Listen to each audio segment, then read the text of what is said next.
The courtroom in Billings smelled of pine resin and cold wool. It was January 1883. The kind of January that Montana does without apology. The air outside sharp enough to split skin. The windows fogged with the breath of 30 people who had come to watch something be decided. The benches were full. The stove in the corner worked hard and fell short. A woman stood at the front of the room. She was 32 years old, though she looked older in the way that people look older when they have done a great deal of living in a short amount of time. Her dress was dark wool, mended at the left cuff with thread that didn't quite match. Her hands were folded in front of her. Still. The kind of still that isn't calm exactly. It's the stillness of someone who has decided before walking into a room that nothing in that room is going to move her. She looked at the judge. "The notary who signed this deed," she said, "died 6 weeks before the date on this document." The room did not erupt. It went quiet in a particular way. The way a room goes quiet when something true has been said out loud for the first time, and everyone present is adjusting to the weight of it. The judge looked at the paper in his hands. The woman did not look away. Her name was Nora Whitmore, and she had not been supposed to come to Montana at all. But what no one in that courtroom knew was that the secret that saved everything had been written by a dead woman's hand, 8 years before Nora Whitmore ever stepped off that train. And the dead woman had known somehow that whoever came through that door would need to be patient, whoever she was. We will come back to that. First, let us go back to a September train platform and a photograph of someone else. 4 months earlier, the train from Philadelphia had arrived in Billings 40 minutes late. September had already begun its work on the high country. The cottonwoods going gold along the river, the mornings carrying that particular edge that says summer is finished here. And it was finished on my terms, not yours. The platform was weathered wood and wind, and the man standing on it had been there long enough to go still in the way that men who work land learn to go still. Patient, not at peace, just accustomed to waiting. His name was Callum Grayson. He was 38 years old, broad through the shoulders, with the kind of face that had been weathered into something honest. He held a photograph in his left hand.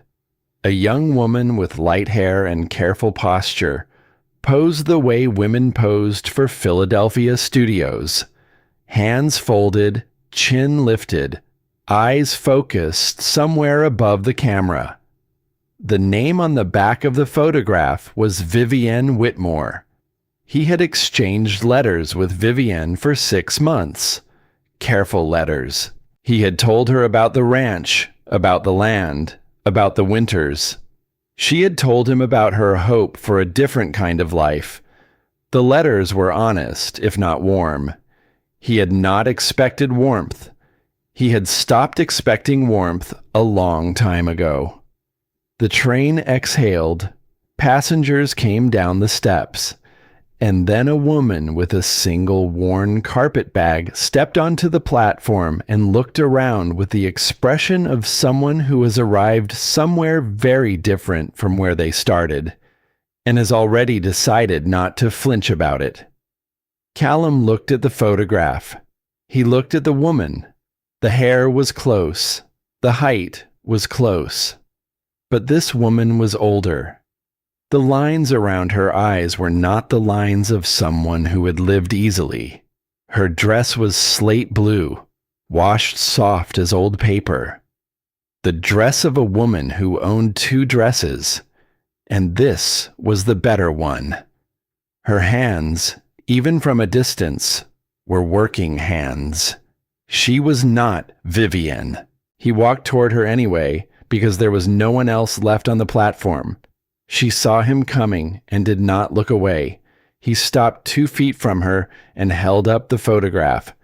"You are not Vivian," he said. Not a question. "No," she said. "I am not. I am her sister. My name is Nora." Her voice was quiet, not weak, quiet in the way that things are quiet when they have been tested and held their shape. He waited. She told him the outline of it plainly, without decoration. Vivian had fallen in love with someone else. Their father had promised to write to Callum. Their father had not written. Their father had, in fact, done something a great deal worse than fail to write. He had borrowed money from a man named Harlon Voss, and when he could not repay it, he had used the promise of a daughter in Montana as part of a larger arrangement that Nora had only understood fully when Voss's man had appeared at their door in Philadelphia. If Nora did not come to Billings, Harlon Voss would collect what he was owed by other means. This was not a choice she had made freely. This was a controlled escape, the best available exit from a situation she had not created.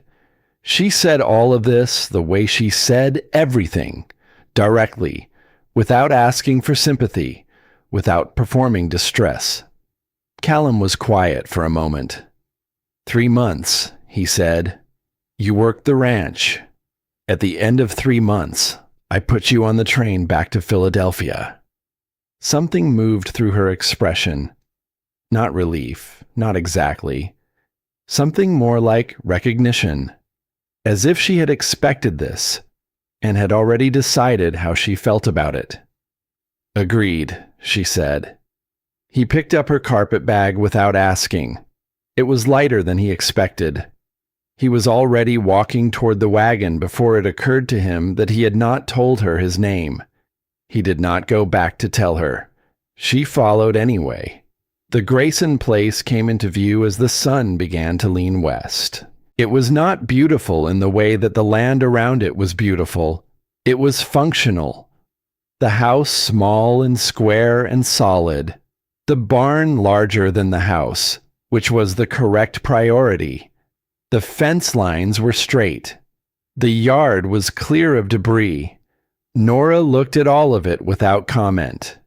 She looked at the kitchen garden visible through the side gate, the remnants of something that had once been tended and was no longer. And she looked at the porch boards warped in 2 places, and she looked at the windows with no curtains. She was seeing it clearly. Callum opened the front door and let her walk in ahead of him. On the mantel above the fireplace, a pair of small gloves, pale gray, women's gloves, fine ones, worn soft with use, the only thing in the room that did not belong to the person who currently lived here. Nora looked at them, only for a moment. Then she looked away.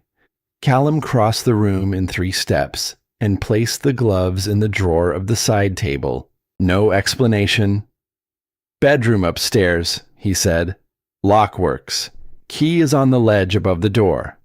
He paused at the door. "I sleep in the barn while you're here. The pantry's through there. We start at dawn." He left before she could respond. In the morning, before the sun was fully up, Nora came down to the kitchen and found something she had not expected. A boy, 8 years old, sitting at the edge of the barn door with his knees pulled to his chest, watching the house with eyes the color of winter creek water, gray-brown and very still. He had no shoes on despite the cold. His coat was 2 sizes too large, the sleeves rolled back 4 times. Callum appeared behind her in the doorway. "His name is Emmett," Callum said. "His father died in a mine accident 14 months ago.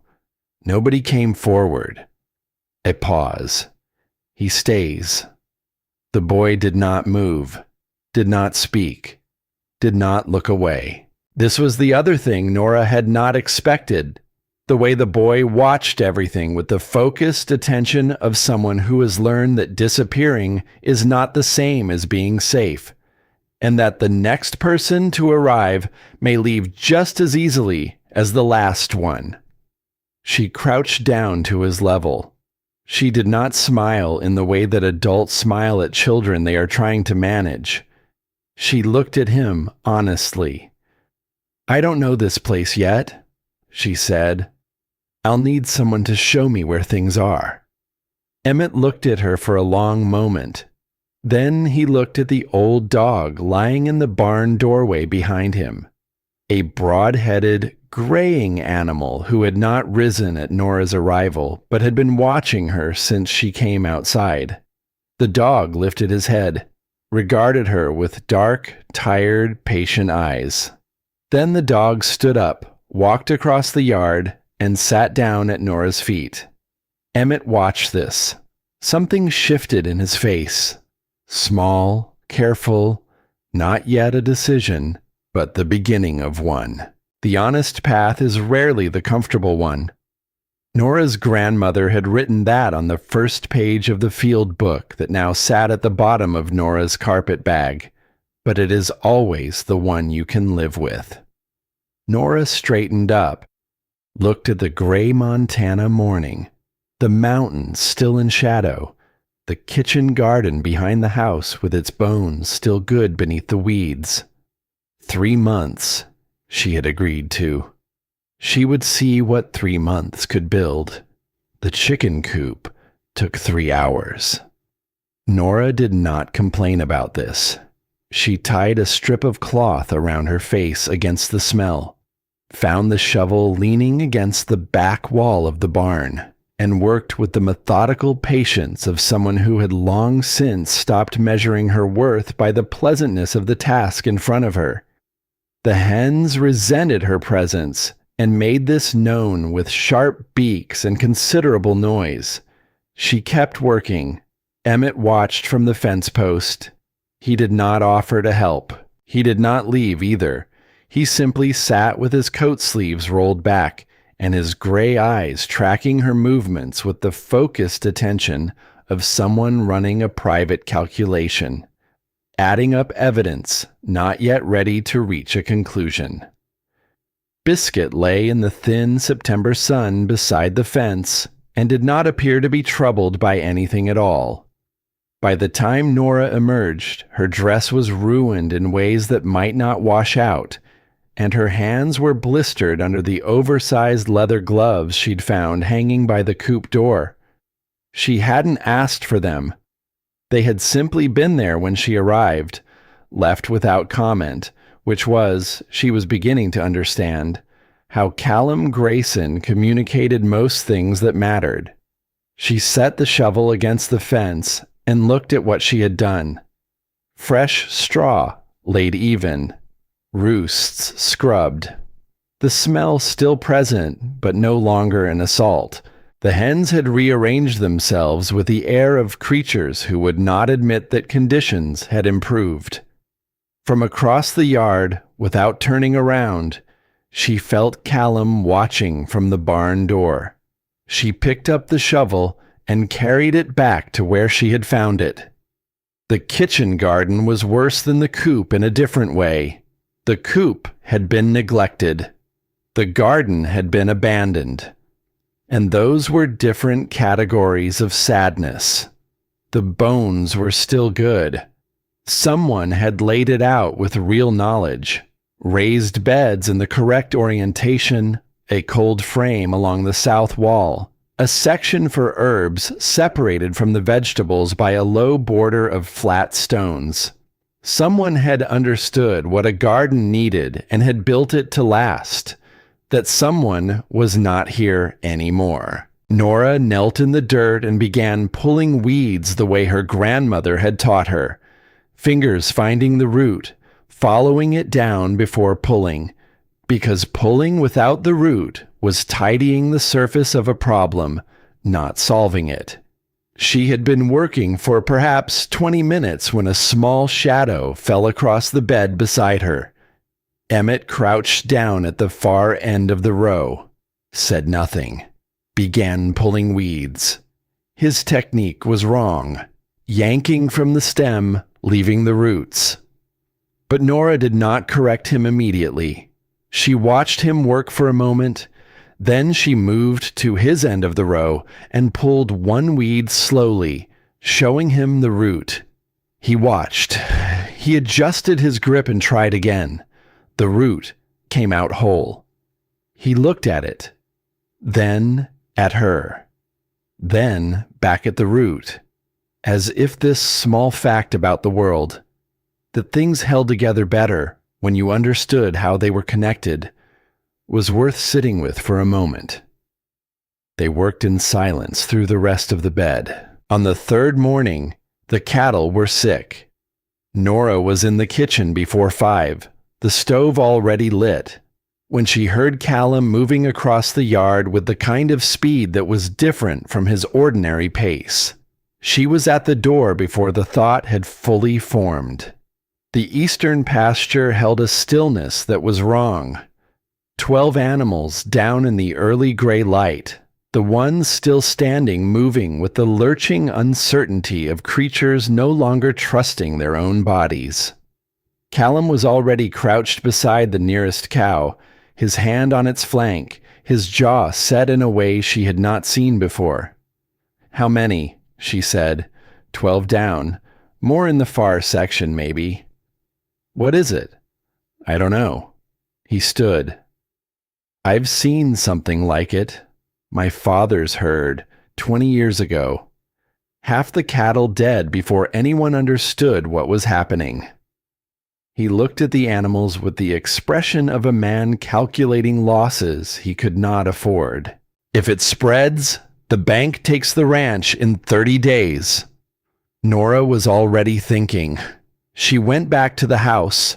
The book was at the bottom of her carpetbag, beneath the spare blouse and the small packet of letters.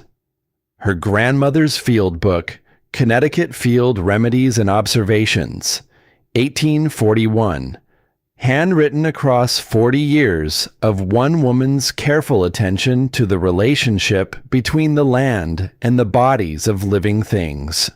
It was not a veterinary text. It was something older and more particular. The accumulated knowledge of a woman who had watched and written down what she saw. Nora carried it to the kitchen table and began to read. She spent the next hour moving between the book and the sick animals, watching and writing in her own small notebook. Temperature, visible symptoms, the specific way each animal was failing. She was not pretending to be a veterinarian. She was doing what she had always done, paying attention, following the evidence, trusting that patterns existed even when they weren't immediately visible. All 12 sick animals came from the eastern section of the pasture, none from the west. She walked the fence line between the sections, looking at the ground.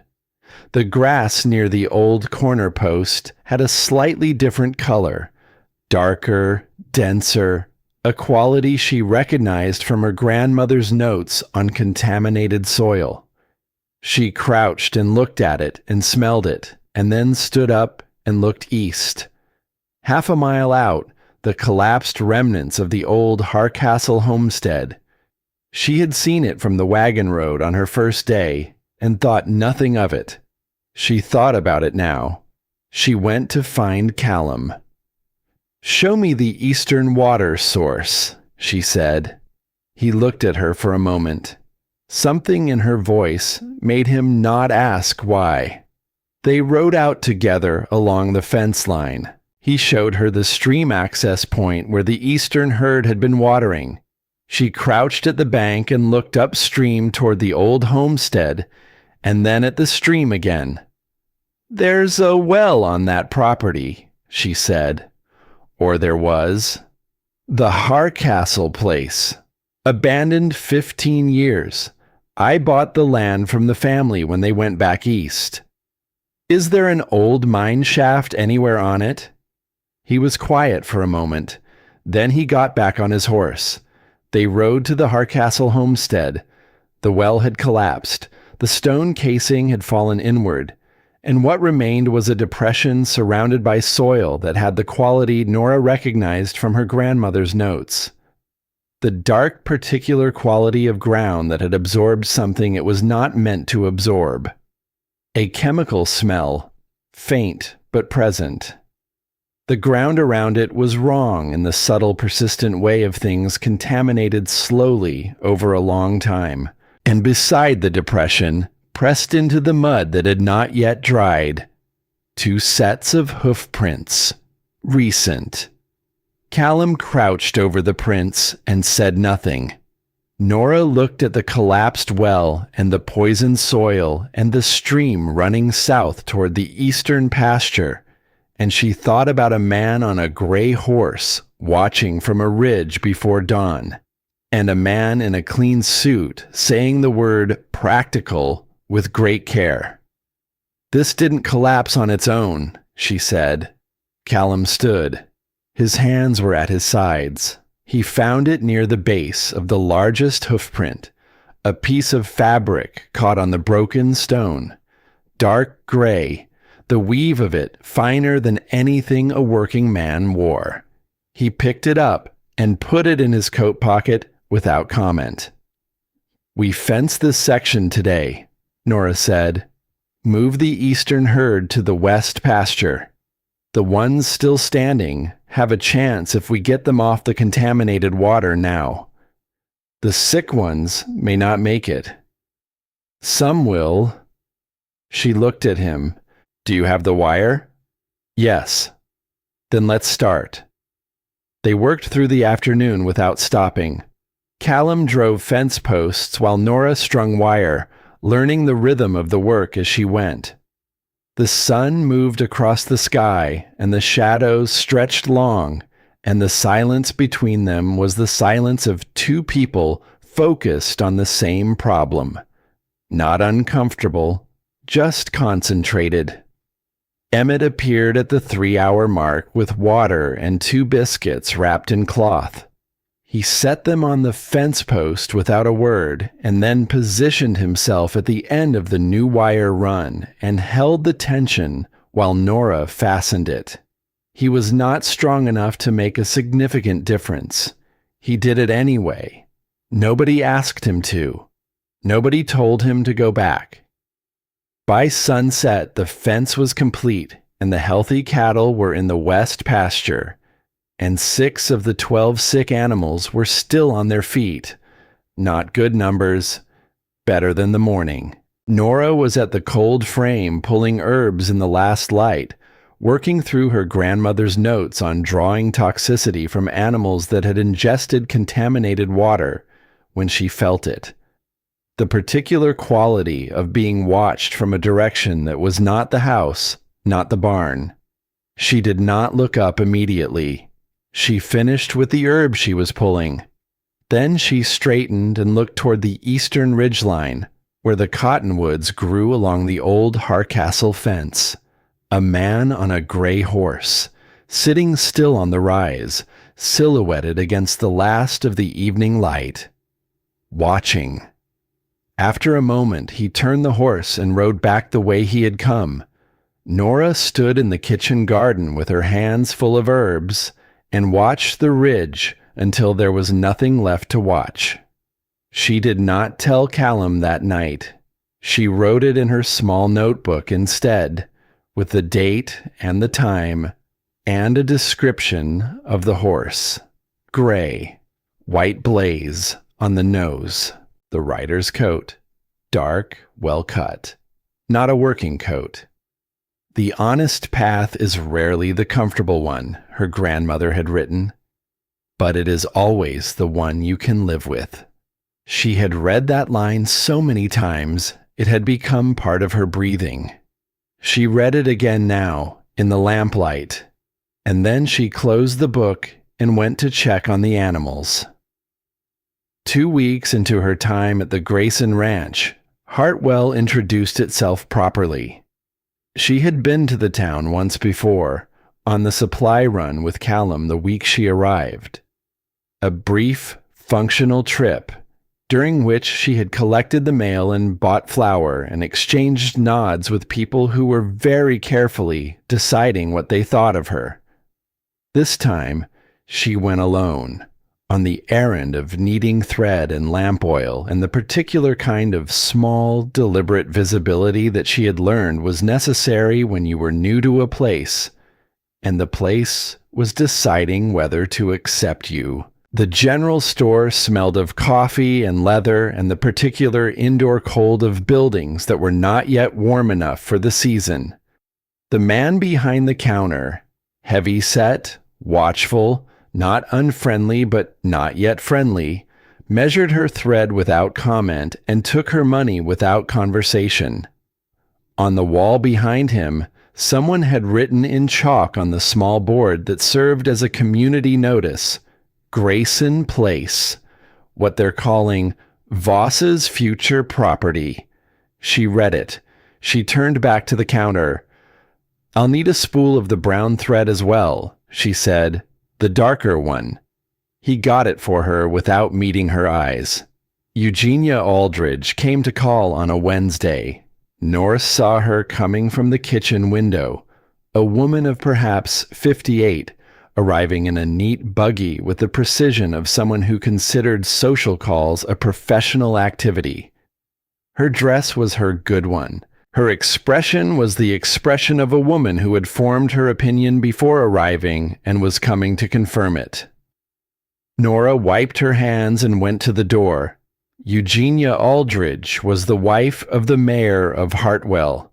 She had a face built for the delivery of difficult truths and a voice that wrapped those truths in enough pleasantry that it took a moment to feel the sting. She accepted the coffee Nora offered. She looked around the kitchen with eyes that missed nothing. And then she came to the point with the efficiency of a woman who had other calls to make. "I've received a letter," she said, "from Philadelphia, from a Miss Vivian Whitmore." Nora set down her cup. "Vivian is concerned. She writes that you came here under circumstances that were not entirely of your choosing, that she holds herself responsible." A pause, precise and deliberate. "She has asked some of us in town to ensure that you are not being taken advantage of." "That is very kind of Vivian," Nora said. "She seems to feel you have sacrificed yourself, that you deserve better than to be used as a substitute." The kitchen was very quiet. "Vivian chose love," Nora said. "She chose a man she wanted to marry. I have no quarrel with that." She looked at Eugenia Aldridge steadily. "I chose to come here. Not because I had no options, but because someone in my family needed to keep a promise, and I was the one willing to keep it. Those are different things." "Are they?" Eugenia's voice was gentle in the way a scalpel is precise. "Or did you simply run out of choices and call the last one freedom?" The words landed with the specific accuracy of someone who had thought carefully about how to use them. Nora felt the partial truth in them, and partial truths were always the sharpest kind. She held it without letting it show on her face. "Mrs. Aldridge," she said, "I appreciate your concern, but I am not a woman who needs rescuing. I am a woman working a 3-month agreement with a man who has been straightforward with me from the first moment." She picked up her cup. "More coffee?" Eugenia Aldridge looked at her for a long moment. Something shifted in her expression. Not softening, exactly. Adjusting. "You are not what I expected," she said. "I am not what anyone expected," Nora said. "I've made my peace with that." Outside, she did not see Callum, but when she went to the barn for the evening milking, she found fresh firewood stacked beside the kitchen door, 3 times the usual amount, split fine, stacked against the coming cold. He had not mentioned hearing anything. He did not mention it now. But the firewood was there. On the 14th night, Emmett got sick. It started as a cough, small and dry, the kind of cough that could be anything. By midnight, it was something else. Nora heard him from her room, the particular quality of a child's breathing when it has changed in a way that shouldn't be ignored, and she was down the stairs and through the barn before the lamp was fully lit.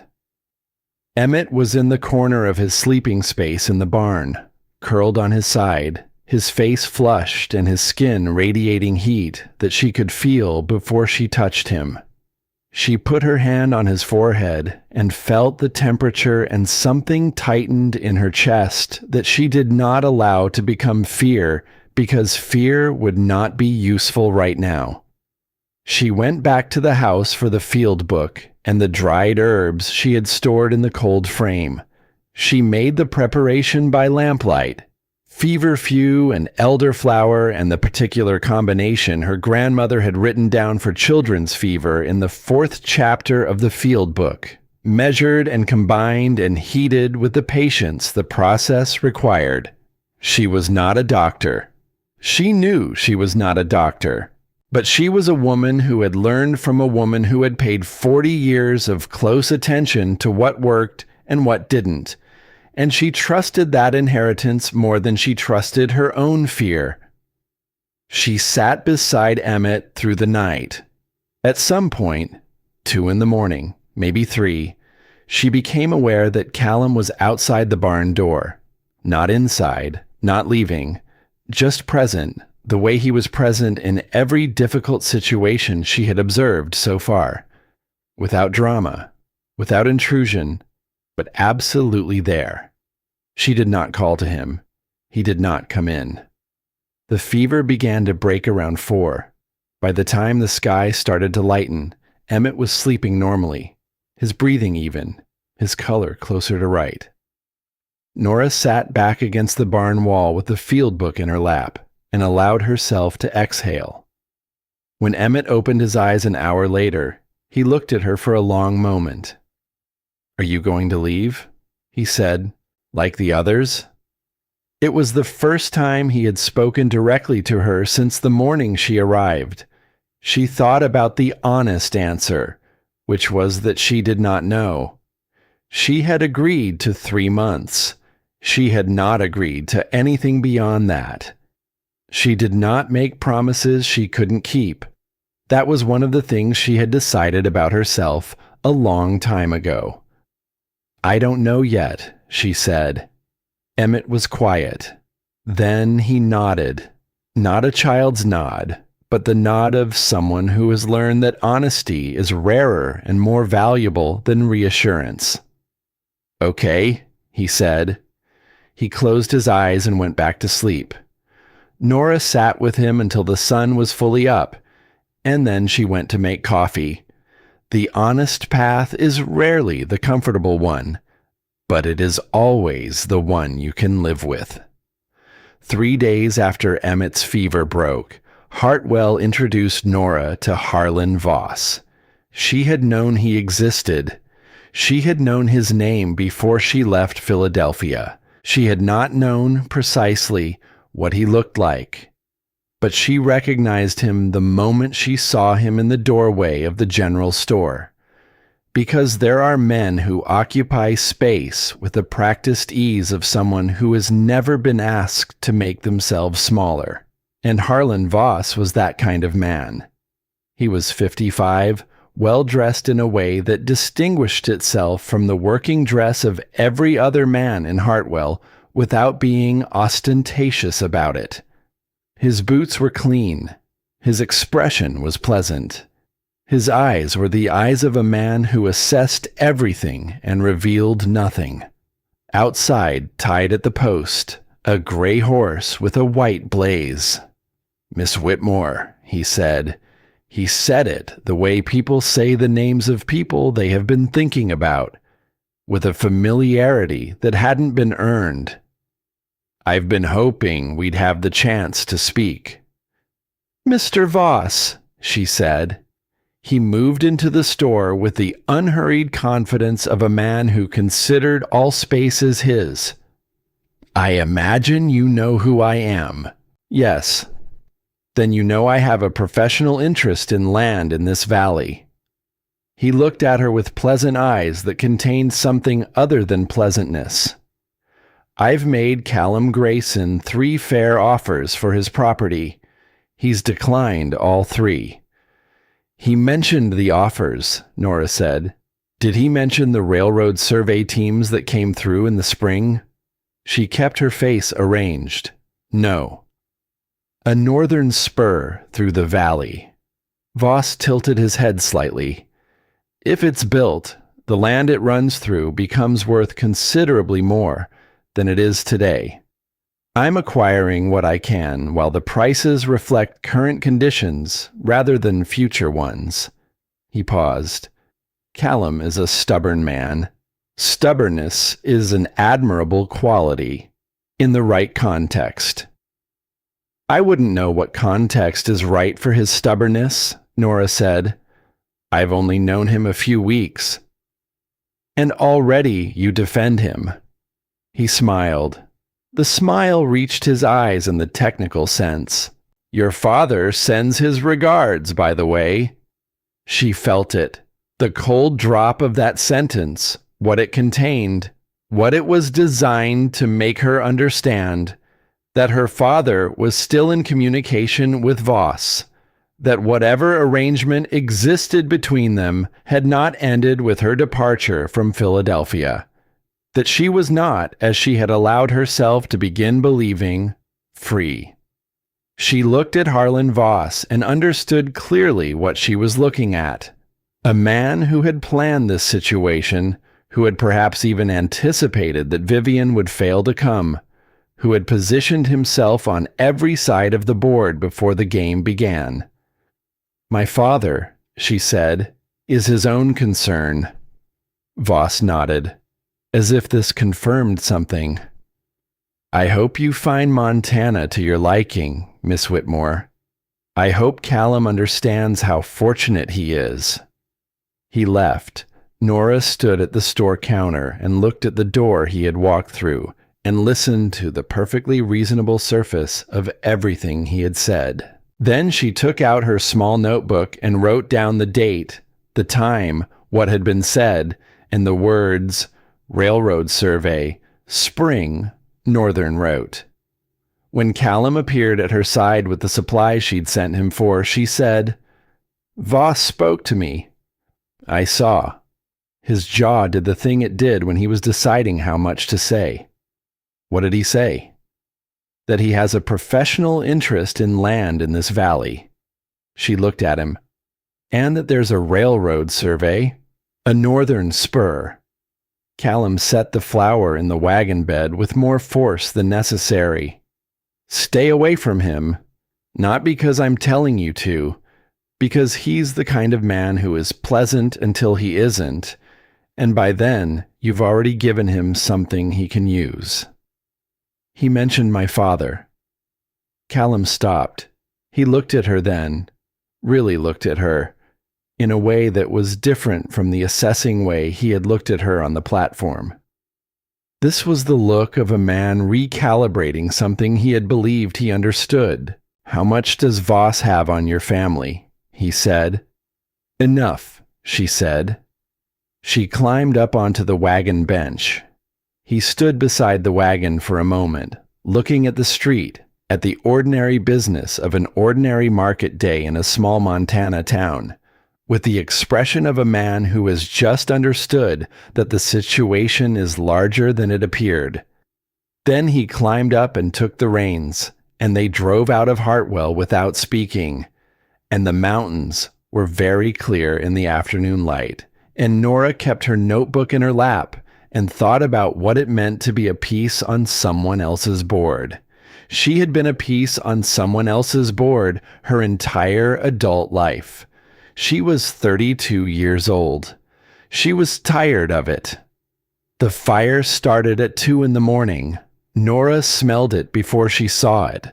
Something wilder in it than the controlled burn of a hearth, something that had not been given permission.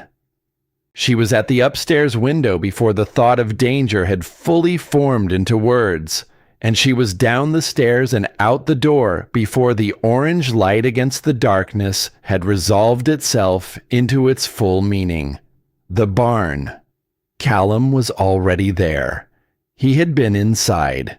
She understood this immediately from the way he was at the main door rather than running from the house. He was pressing his coat against the base of the south wall where the fire was trying to climb, beating it back with the focused effort of a man who understood exactly what he stood to lose. And Emmett was inside. The thought arrived with the force of a physical blow. Emmett slept in the barn. Emmett was always in the barn. She did not stop to think about it. She went in. The smoke was already thick at shoulder height. She dropped low and called his name and heard him, not a cry, but a cough, which was better than nothing, and found him in the back corner where he had pressed himself against the wall in the instinctive way of a child who has learned that small and still is the safest shape to be. She got him out. She handed him to the cold air of the yard and turned back because there were horses inside, and she was not going to leave horses inside a burning barn if there was any way at all to prevent it. She got 3 out: a bay mare, a young roan, a gray gelding who fought her for 30 seconds, and then made the decision to live and bolted for the fence. 3 horses in the far pasture, tied to the rail, safe. The 4th was Bramble. Bramble was 23 years old, a dark bay with a white star on her forehead and the deeply settled patience of an animal that has lived long enough to know what matters. She had belonged to Rosalind Grayson. She had carried Rosalind across this land for 11 years. She was 23 years old, and her stall was in the section of the barn where the south wall was now fully engaged, the roof above it beginning to smoke and darken. Nora was halfway to the stall when Callum's hand closed around her arm. His grip was absolute. She pulled against it, and he held without effort, and his face in the firelight was not the face of a man making a calculation.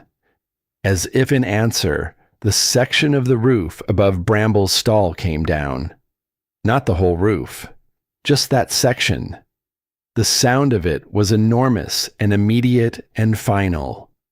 The sound of an argument that has been going on too long and has now ended. Sparks went up into the dark Montana sky in a column that rose and rose before the wind took them.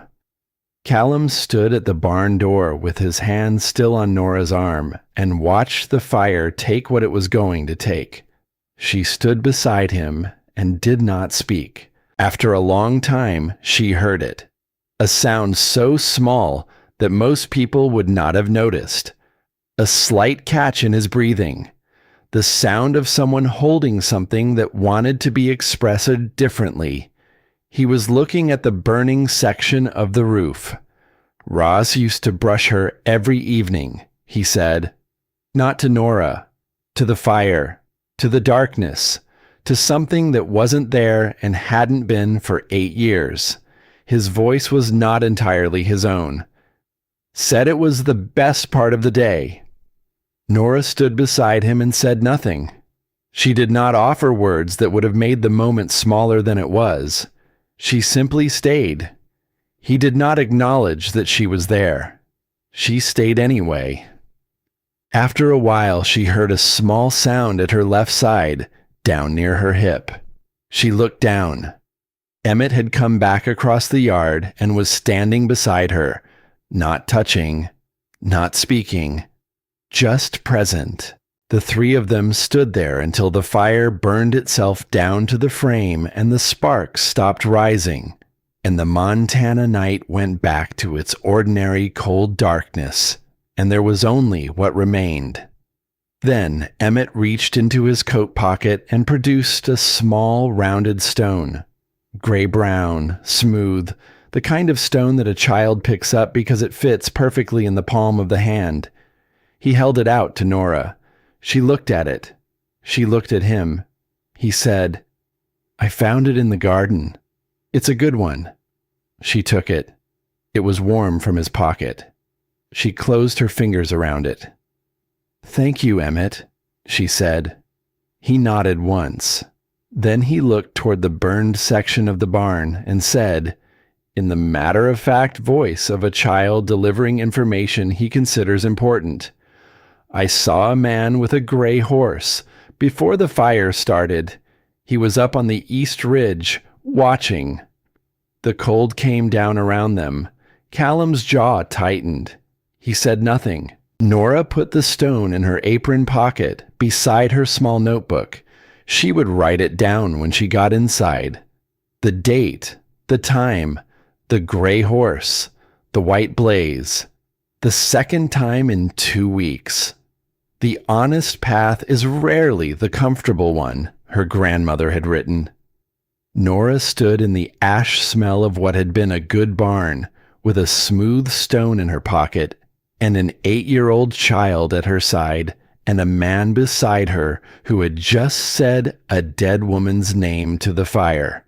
And she understood with the clarity that comes in moments of genuine loss that she was not going to leave at the end of 3 months. She did not know yet what that meant. She only knew it was true. The bank came on a Thursday. Carlyle arrived at the ranch in his good coat, which told Nora everything before he opened his mouth. Men only wore their good coats when they wanted to deliver bad news from behind the protection of formality. He sat at the kitchen table with his ledger open and explained, with the careful regret of someone who had been instructed to be careful, that the fire constituted a material change in the collateral held against the Grayson loan. The bank was calling the note early. $300. 30 days. After he left, Callum sat at the table with the paper in his hands and said nothing for a long time. Nora refilled his coffee and sat across from him and waited. "Winthrop," he said finally. She looked at him. "He runs a cattle drive to Miles City every fall, the railhead. Hires drovers for 20 days. $5 a day. Bonus if the herd arrives clean." He looked at the paper. "If I sign on, maybe take a second outfit, we could make the 300. A pause. "It means leaving the ranch, leaving you and Emmett here." "We're coming with you," Nora said. He looked up. "I can cook for 2 crews over open fire. I can ride well enough. I can watch a herd at night and keep accounts." She folded her hands on the table. "And you need someone watching your back if Harlon Voss is willing to burn a barn." He looked at her for a long moment. "Winthrop will object." "I know. He's old-fashioned about women on drives." "I know that too." She looked back at him steadily. "I've been proving myself to people my entire life. I'm not afraid of Winthrop." Callum was quiet.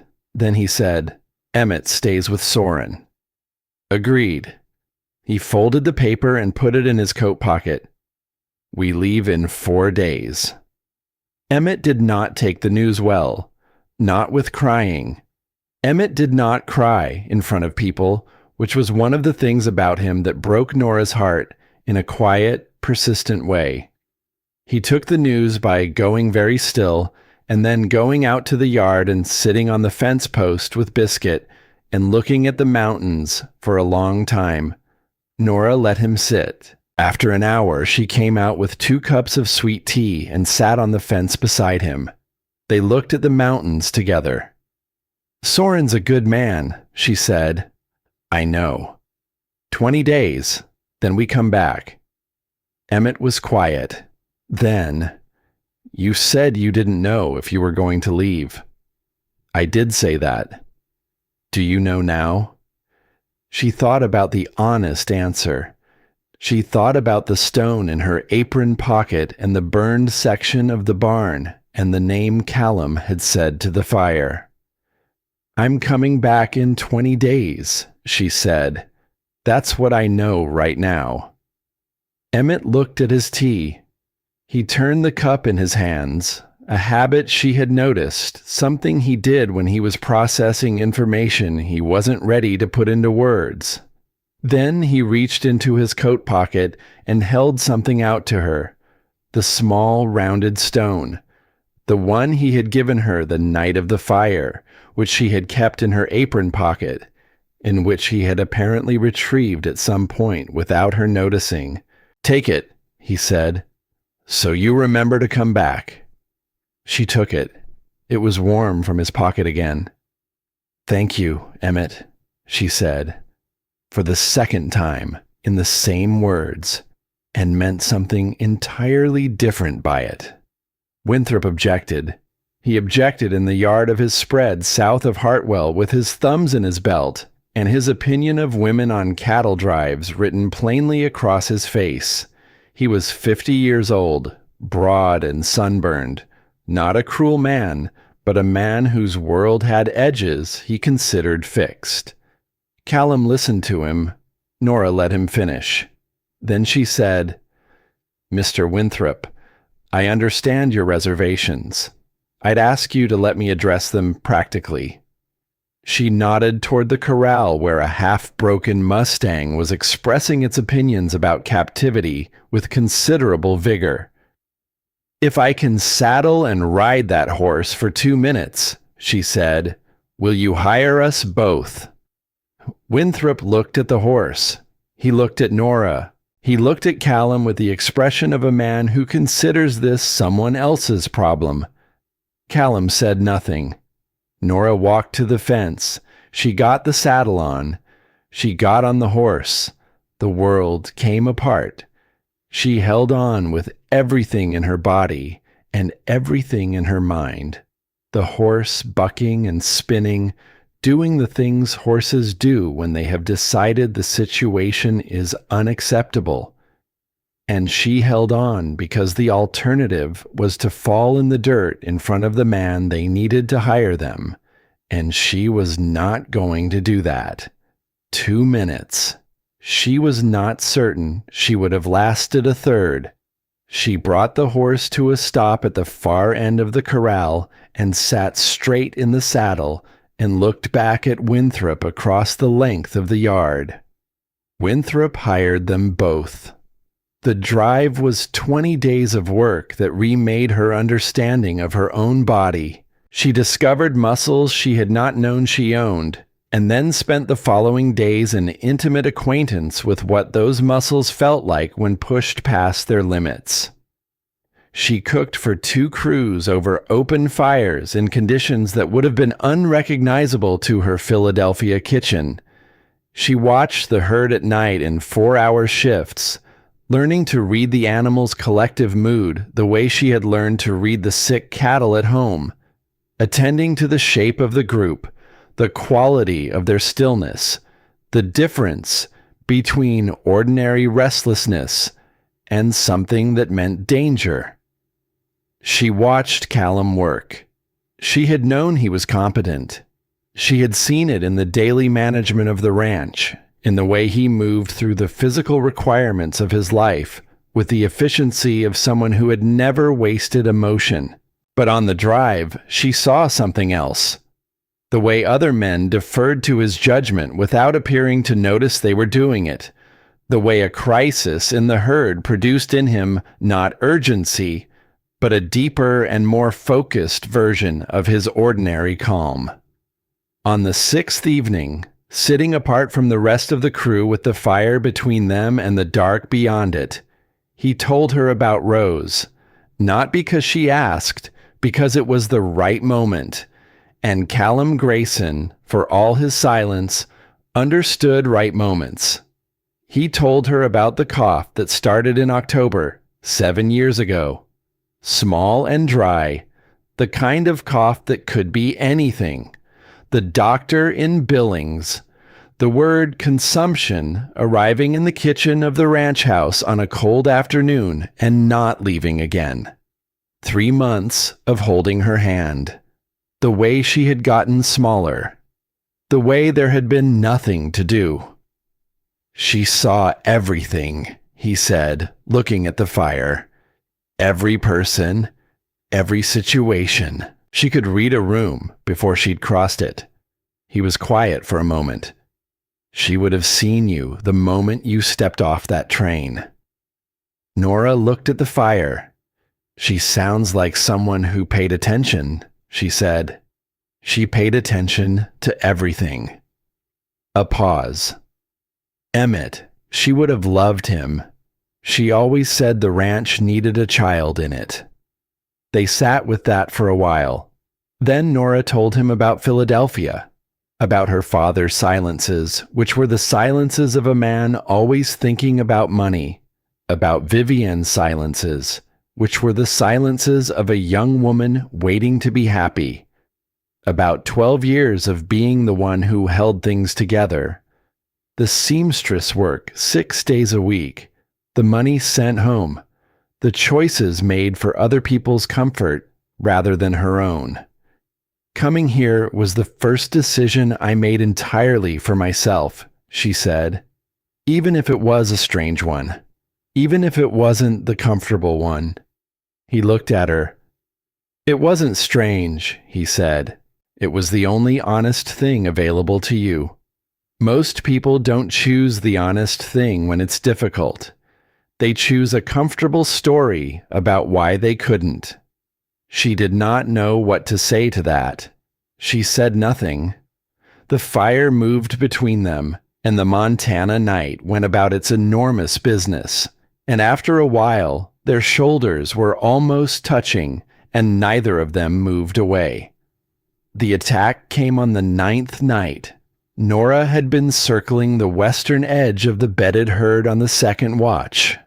That particular loneliness of the hours between midnight and 3, when the darkness was complete, and the only sounds were the breathing of cattle and the distant conversation of coyotes. She knew the shape of the circuit. She had ridden it for 8 nights. She noticed the difference. Horses, more than 2. Moving through the brush to the north with the careful, slow pace of animals being held back from their natural speed, she turned and rode back to camp without announcing herself and woke Callum with one hand on his shoulder and 3 words. Riders. The North. He was up before the sentence finished. What followed was dark and loud and confused. Men and horses moving in the chaos of a herd that had been deliberately frightened. Gunfire from directions that shifted as you turned toward them. Nora pressed against the wagon wheel and watched the shadows resolve into shapes and made decisions as fast as the shapes appeared. She shot once. She did not miss. She had been taught by a man who did not teach things incompletely, and she had practiced in the evenings when the light held. And when the rider came at her out of the dark, she did what she had been taught to do, and did not think about it until afterward. Afterward, she sat behind the wagon wheel with the rifle across her knees and her hands absolutely steady, and felt something move through her that she did not have a complete name for. Not triumph, not horror, though that was present. Something older and quieter. The feeling of having found out something true about yourself that you could not unfind. 3 attackers captured, 2 fled, the herd contained. One of the captured men, under Winthrop's questioning in the gray early morning, said a name. Not Harlon Voss. Caden Voss. Winthrop looked at Callum. Callum looked at Nora. The captured man kept talking. The way men talk when they understand the situation has changed, and talking is the only currency they have left. Harlon Voss had not organized the attack directly. Harlon Voss had been in Billings for 3 days. Visible, documented, having dinner with the territorial land commissioner on the night in question, while his son handled the operational details. But that was not the thing that stopped Nora's breath. The thing that stopped her breath was what the man said next. Harlon Voss had purchased the Whitmore family debt 6 months ago, not from the original creditor, from a chain of intermediaries that had obscured the transaction until it was complete. He had known about the advertisement Callum had placed. He had known about Vivian. He had anticipated that Vivian might not come, had considered it a reasonable probability, and had structured the debt arrangement so that any Whitmore daughter arriving in Billings would create a legal situation his lawyers could use when the railroad survey came through and the land value tripled overnight. He needed a woman from that family present on the Grayson property, not to marry Callum, not to help with the ranch, to create a circumstance, questions of property, of legitimate claim, of contested ownership, that his lawyers could work with. Nora had not been an accident. She had been a calculated move on a board that Harlon Voss had been building for 2 years. He had looked at her family's desperation and her father's weakness and the gap that Vivian's defection would create, and he had decided that any woman who came through that gap would be useful. He had been wrong about one thing. He had not accounted for the specific woman who actually came through it. Nora sat with this knowledge in the gray morning light while Winthrop organized the prisoners and Callum stood 20 feet away, talking to the foreman, and the hands moved around the camp with the efficient busyness of people returning to work that still needed doing. She took the small stone from her pocket, turned it in her fingers, felt the weight of it. She was coming back. She had said so. She put the stone back in her pocket. They arrived in Miles City 20 days after leaving Hartwell. The herd intact. The money earned. $340. Winthrop paid them both. Nora had set aside $40 separately before the bank payment, kept folded in the back cover of the field book for the kind of need she could not predict but had learned to anticipate. Callum had noticed it there one evening and said nothing, which was how she knew he understood. Winthrop shook Nora's hand with the expression of a man who had been wrong about something and had enough character to acknowledge it without making a speech. She thanked him without elaborating. Some things were better left at the level of a handshake. They rode home. 2 days out from the ranch, with the mountains clear on the horizon and the particular quality of late October light that Nora had come to recognize as the light of their specific valley, she allowed herself to think about Emmett, about the kitchen garden and whether the turnips had come in, about the bench on the south porch where she had started taking her morning coffee because the light came in from the right angle and the mountains were visible over the top of the fence, and it was the best 20 minutes of the day. She was thinking about the bench when they crested the last hill. She stopped thinking about the bench. The house was gone. Not the barn this time. The house, reduced to the same dark remains as the barn 2 months before, smoke still rising in thin columns from the rubble, the air carrying that wild burning smell that had nothing of permission in it. The kitchen garden was untouched, which struck her as almost obscene in its precision. Someone had burned the house and not the garden, which meant someone had made choices about what to destroy and what to leave. Callum stopped his horse. He sat very still and looked at what had been his house. The house his father had built. The house where Rose had lived and died. The house where he had kept her gloves on the mantel shelf and her field notebook in the side table drawer, and her presence in every room in the particular way that the presence of the dead persists in the spaces they loved. He dismounted. He walked into the ruins. Nora watched him move through the ash and charred timber, slow and methodical, the way he walked the perimeter of everything, looking. She knew what he was looking for. She had known from the moment she understood what the drawer held. He crouched in the rubble where the side table would have been. He stood with empty hands. Nora dismounted and walked to where he was standing and stood beside him in the ash of everything, and did not say that it would be all right, because she had learned that the honest presence was worth more than the comfortable word. She stood beside him and let him have what he needed to have. After a while, she heard footsteps behind them. Small, fast footsteps crossing the yard. Soren Brandt's voice. "I am sorry. I tried to reach the road, but they were already gone by the time I saw the smoke."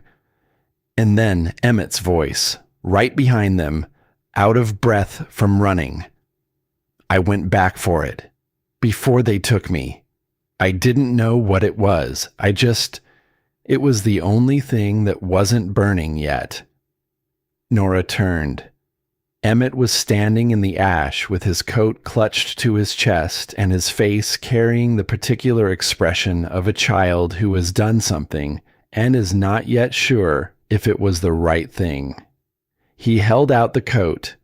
Inside it, wrapped in his own shirt, a small leather-bound book. The cover was undamaged. The pages were slightly warped from the heat, but intact. The handwriting on the first page was round and deliberate and entirely legible.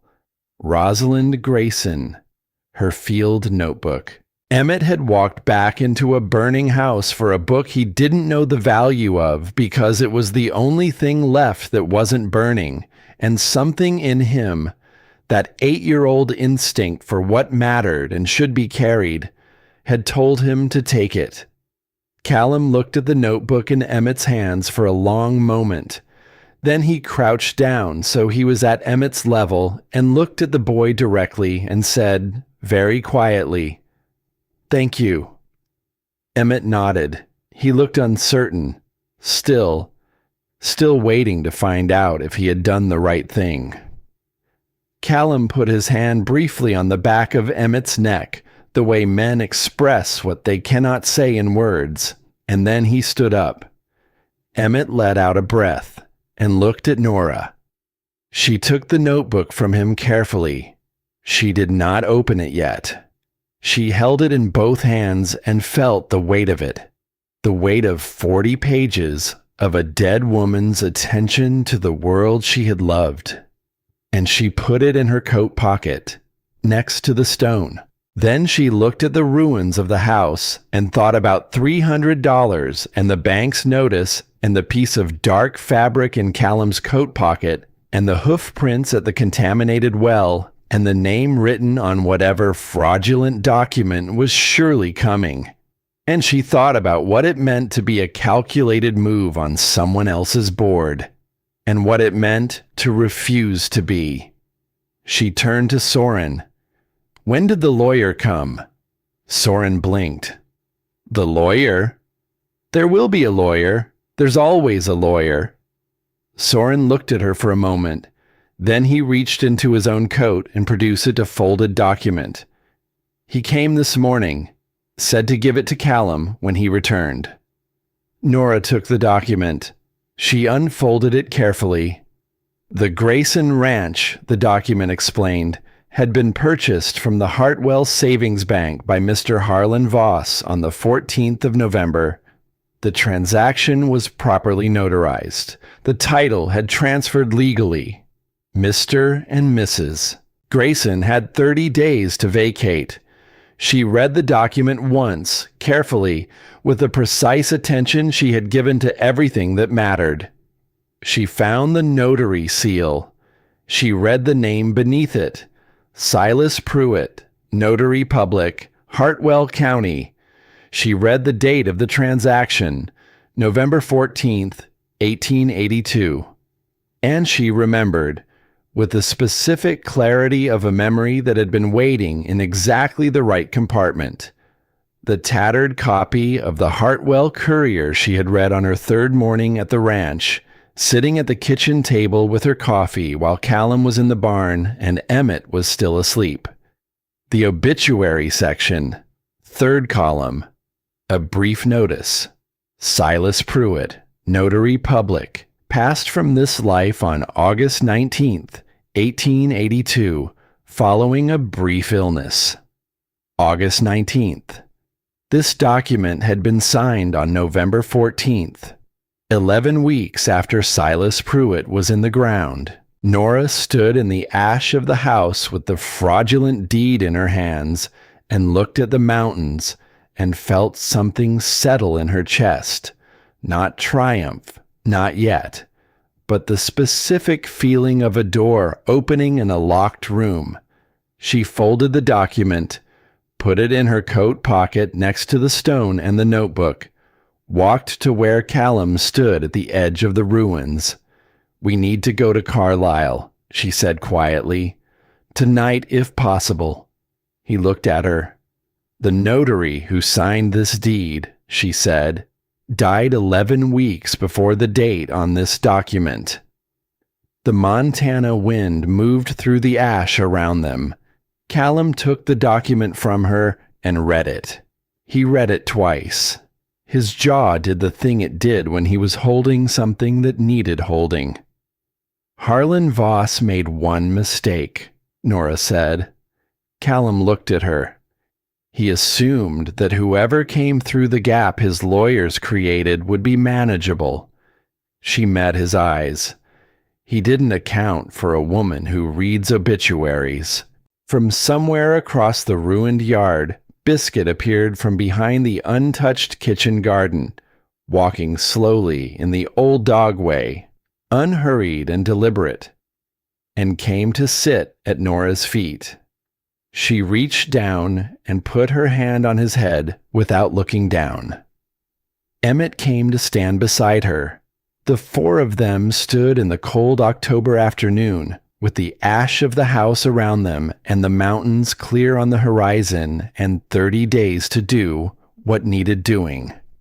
The baton had been passed to Winter by the time the blizzard signs appeared. Nora was at the cold frame on the afternoon of the storm. It was a Tuesday, the kind of Tuesday that starts like every other and then doesn't, when she noticed the quality of the sky changing. Not the color, exactly, though the color was changing too, from the pale November blue she had come to know to something older and more yellow, the color of a bruise 3 days in. It was the pressure, a quality in the air that she recognized from her grandmother's notes, from the chapter on weather reading, from the observations of 40 years of one Connecticut woman paying close attention to what the world was doing before it did it.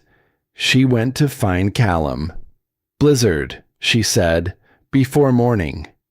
He looked at the sky, and then at her, and then at the sky again. "I'll get the animals in."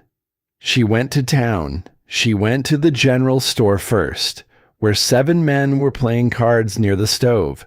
She told them what she had seen and what the pressure meant. They listened with the particular expression of people listening to someone they have not yet decided to believe. The man who had written Voss's future property on the board nodded without committing to anything. A young man in the back, the one she would come to know later, said, "The Philadelphia woman is afraid of clouds." She went to the feed store, to the church, to 4 houses on the main street, knocking on doors with the deliberate patience of someone who understands that people do not accept warnings gracefully, but accepts that they must be warned anyway. Nobody believed her. She went back to the line cabin, which was where they had been living since the house burned, cramped and cold, but structurally sound. And she built the fire up higher than it needed to be right now. And she moved Emmett's blankets to the floor beside the hearth. And she calculated what she had in terms of food and water and warmth for however many people the night might bring. She did this quietly, without drama, because drama would not help anyone. The blizzard arrived at 11 in the evening. It did not announce itself gradually. It arrived at once, the way things arrive when they have been building for a long time and have finally found the moment. All of it at once, the wind screaming rather than howling, a living thing tearing at every wall, every gap, every seam it could find. The temperature dropped to minus 38 degrees Fahrenheit. The wind reached 65 miles an hour. Visibility was nothing. The dark outside the cabin window was absolute and moving. The first knock came 40 minutes after the storm began. Eugenia Aldridge stood in the doorway with her daughter-in-law behind her, the baby pressed against the young woman's chest, the baby's lips the color of a winter sky. The roof of their house had partially collapsed under the weight of snow that had accumulated faster than anyone had anticipated. Nora stepped back from the door. "Come in," she said. "Get warm." She did not say, "I told you so." She did not say, "You should have listened." She said, "Come in and get warm," and she meant both things without needing to say either of the others. The second knock was the man from the general store. The third was the Reverend. The fourth was the young man who had called her the Philadelphia woman afraid of clouds. He came alone, and he did not say anything, and she did not say anything, and she stepped back from the door. By midnight, 19 people were in the line cabin that had been built for one. Nora had counted them as they came in. 19. One stone hearth barely wide enough for 2 logs. One bunk along the north wall. A door that had never been meant to be particularly weatherproof because nobody had planned to spend a serious night in it. She organized them the way she organized everything. Quickly, practically, without making anyone feel managed. Children and elderly nearest the fire in the first sleep rotation.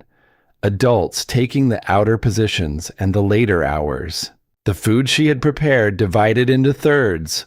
1 portion now, 1 portion morning, 1 portion in reserve because you could never know how long a Montana blizzard intended to stay. Nobody questioned her. This did not surprise her exactly. She had learned in the months since September that people in genuine crisis stopped caring about the usual categories of who they would or would not take direction from. What they cared about was competence. She had competence. So they deferred, not because she was admirable, but because the fire was built, and the food was divided, and the children were placed correctly, and someone needed to keep thinking clearly when thinking clearly was difficult. She kept thinking clearly. Emmett found the children. There were 4 of them.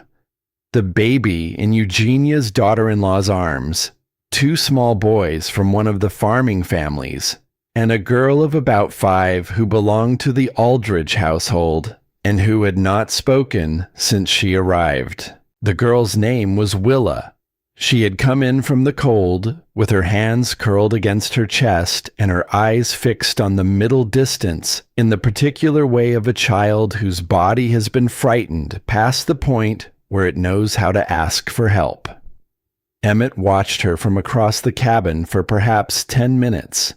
Then he got up, crossed the room, and sat down beside her without asking. He didn't speak. He reached back and snapped his fingers once, low and quiet. And Biscuit. who had been pressed against the hearth with the contented expression of a dog who considered this entire situation an improvement on sleeping in the barn, lifted his graying head, considered the invitation, and then heaved himself upright and padded across the cabin floor. Emmett patted the boards beside Willa. Biscuit turned twice, sighed with the weight of a very old dog completing a very important duty, and lay down with his broad head in Willa's lap. The girl looked down at him, her hands uncurled. Very slowly, with the careful deliberation of someone performing an action they are not certain they are allowed to perform, she placed one small palm on the top of Biscuit's head.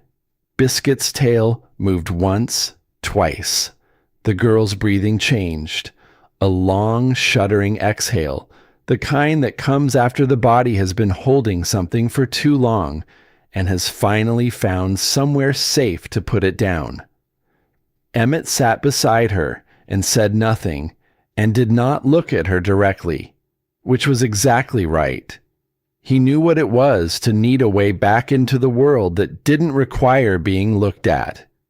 He had found his own way back through a dog's patient presence, and a woman who had said, "I don't know yet," instead of making a promise she couldn't keep. He was 8 years old, and he understood more about healing than most adults Nora had known. She turned back to the fire before anyone could see her face. Eugenia Aldridge appeared at her elbow. The older woman stood beside her for a moment, not speaking, watching Emmett and the girl and the old dog in the firelight. Then she said quietly, "I owe you something." "You don't," Nora said. "I do." Eugenia's voice had lost the particular precision she used when she wanted her words to land in a specific place. What remained was something plainer. "I came to your ranch twice. Both times I came prepared to find reasons to think less of you. Both times you gave me coffee and told me the truth, and I went home and thought less of you anyway, because it was easier than adjusting what I already believed." Nora didn't say anything. "I was wrong about you," Eugenia said, "from the first day. I want you to know that I know that." The fire settled in the hearth. Somewhere in the press of bodies in the small cabin, a child had fallen asleep and was breathing with the deep regularity of exhausted children, which was the most peaceful sound Nora had heard in 3 days. She poured what was left in the pot into Eugenia's cup. "Thank you for saying so," she said. Not "it's fine," not "it doesn't matter," because it had mattered, and Eugenia Aldridge was enough of a woman to deserve a response that acknowledged that honestly. Eugenia wrapped both hands around the cup and nodded once. Then she said, "Willa hasn't spoken since September. Her mother died in September." Nora looked at the girl by the fire, at Emmett sitting beside her, at Biscuit's tail moving with slow, steady certainty. "She spoke to the dog," Nora said. "Yes," Eugenia said. "She did." Around midnight, the young man who had shouted at Nora crossed the cabin and stopped in front of her. He was perhaps 22. He had the face of someone who had grown up being told that his opinions were correct and had not yet had sufficient cause to question this. "What you said today," he started. Then he stopped. Nora waited. "About the blizzard. You knew. The whole town knew you'd said it, and nobody—" He stopped again. "My father's house lost its roof tonight. He's 63 years old, and he's in there now." He gestured toward a corner where an older man was sleeping under 2 coats. "He could have died." "But he didn't," Nora said, "because you opened the door." "Yes."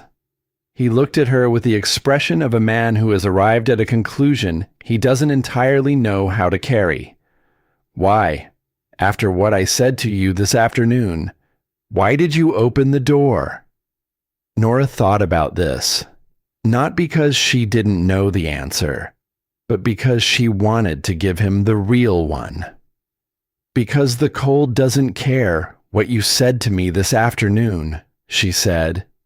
"And because being right about the weather doesn't mean anything if people die in it." He stood there for a moment.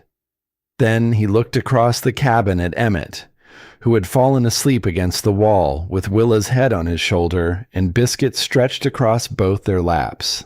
"The boy?" he said. "He's yours?" "He is," Nora said. And then, because the word had come out of her mouth with a certainty she hadn't planned, she stood with it for a moment and found that it was entirely, accurately true. "He is mine." The young man nodded. He seemed to want to say something else and not know how to say it. Finally, he said, "She's something, the boy's ma," and walked back to his corner. Nora stood still for a moment after he left. Then she went to check on the water. It was late, past 2 in the morning, when Callum found her in the corner of the cabin with Rosalind's notebook. He had not known it existed until the night they returned from the drive. Until Emmett had held out his coat in the ash of the burned house, and Nora had understood what she was holding. She had carried it since then, in her coat pocket, next to the stone. She had not opened it in front of anyone. Now, in the low firelight of the crowded cabin, with 19 people sleeping around her and the storm working at the walls, she held it in her hands and looked at the cover. She looked up and found Callum watching her from across the room. She did not go to him immediately. She waited until the cabin had settled further. The breathing of sleeping people evening out, the fire banked, the wind still working at the walls but no longer finding new ways in. Then she crossed the room and sat beside him. Not in front of him, beside him. She opened the notebook to the last page. She read it with him in the low firelight, without meaning to. The handwriting was round and deliberate. The handwriting of someone who had learned to write with care and kept the habit. The last entry was dated 3 weeks before Rosalind Grayson died. "Callum sat with me again all night. He thinks I don't notice how tired he is. I notice everything. I have always noticed everything about him. I want to tell him that it is all right to put the weight down, that I will be fine, that he will be fine, that one day, if he can learn to let someone in, he will be more than fine. I hope she is patient with him. Whoever she is." The fire moved in the hearth. Nora read those last 2 sentences and felt the specific weight of being known by someone who had not lived to know her. The strange, precise feeling of a message that had traveled 8 years through darkness to arrive exactly when it was needed and not a moment before. She closed the notebook carefully. Then she rose and placed it on the rough shelf above the hearth, beside her grandmother's field book. The 2 spines touching. The 2 women, side by side, in the only way they could be. Callum watched her do it. "She would have seen you," he said, very quietly. "From the first moment, she saw everything." Nora looked at the 2 books on the shelf. "She already did," she said. The cabin was quiet around them.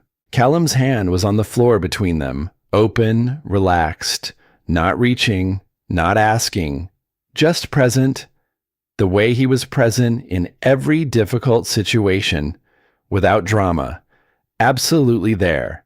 Nora put her hand in his. He didn't move, didn't speak, just closed his fingers around hers with the careful deliberateness of a man who has been carrying something alone for 8 years and has finally, imperfectly, decided to try something different. "I need to tell you something," Nora said. He waited. "I've been unwell in the mornings," she said, for about 6 weeks. The fire, the sleeping people, the wind at the walls. She felt him understand it, felt the moment it arrived in him, the way his breathing changed, the complicated thing it did to the quality of his stillness. Not simple joy, not simple fear. Both at once, in the same breath, with no space between them. He looked at her. She held his gaze, steady. The way she had looked at him on the platform in September when he had said, "You are not Vivian," and she had not looked away. "We are not going to Philadelphia," she said. His hand tightened around hers. "No," he said, "we are not." The fever broke at 4 in the morning. Emmett had been running warm since midnight. Not dangerous, but enough that Nora had been checking him every hour, her hand on his forehead, adjusting the herbal preparation she had made from the dried herbs in the field book. He had slept through it, mostly. Children's bodies, when they were basically sound, had a way of doing the hard work of healing without being consulted. At 4 o'clock, his temperature dropped. At 4:15, he opened his eyes. Callum was sitting beside him, had been sitting beside him since midnight, in the way he had stood outside the barn door during the first fever, except that this time he was inside. This time he had come in. Emmett looked up at him. "Sir?" His voice was dry, a little rough. "I'm here," Callum said. Emmett was quiet for a moment, taking in the crowded cabin, the sleeping bodies, biscuit pressed against his legs, the gray light beginning at the window that meant the storm was finally exhausting itself. "Miss Nora," he said. "Here," she said from his other side. He looked at her, then at Callum, then back at her, with the gray-brown eyes that had watched her from the fence post on her first morning. "Can I have a room?" he said. "When the house is built again. Not the barn. A room." The cabin was very quiet. Callum looked at Nora over Emmett's head. She looked back at him. This man who had met her on a platform with the wrong name and had said 3 months and had stacked firewood 3 times the usual height without explanation and had said a dead woman's name to the fire and had held an old notebook in his hands like something sacred and had put his open palm on the floor of a line cabin in the middle of a blizzard. She nodded once. "Yes," Callum said, "you can have a room." Emmett's eyes closed again. Within 2 minutes, his breathing had evened back into sleep, the deep, unguarded sleep of a child who has received the answer he needed and can now rest. Biscuit sighed and settled more firmly against Emmett's legs, the long exhale of a very old dog who has done his work and is satisfied with it. Outside, the wind had dropped, not gone. Not yet. But the particular quality of it had changed. It was no longer attacking. It was retreating, slowly and without grace, the way storms retreat, leaving behind the silence that feels enormous after so much noise. A silence in which you can hear the things that were there all along beneath the sound of the storm. The fire, the breathing, the particular piece of people who have been frightened together and have come through to the other side of it, imperfect and human and still here. Nora sat with Callum's hand in hers and watched the light change at the window from black to gray to the particular pale gold of a Montana morning after a blizzard when the snow has covered every rough edge and the world looks, briefly, like something that could be started over. She thought about Rosalind's handwriting. I hope she is patient with him, whoever she is. She had not known, when she stepped off that train in September with the wrong name and a worn carpetbag and a decision that was not entirely free. that she was walking into a story that had already been written for her by someone who loved the same man. She had not known about the notebook or the gloves on the mantel or the horse named Bramble or the boy who gave smooth stones to people he had decided to trust. She had not known any of it. She had only known that the honest path was rarely the comfortable one, and that it was always the one you could live with.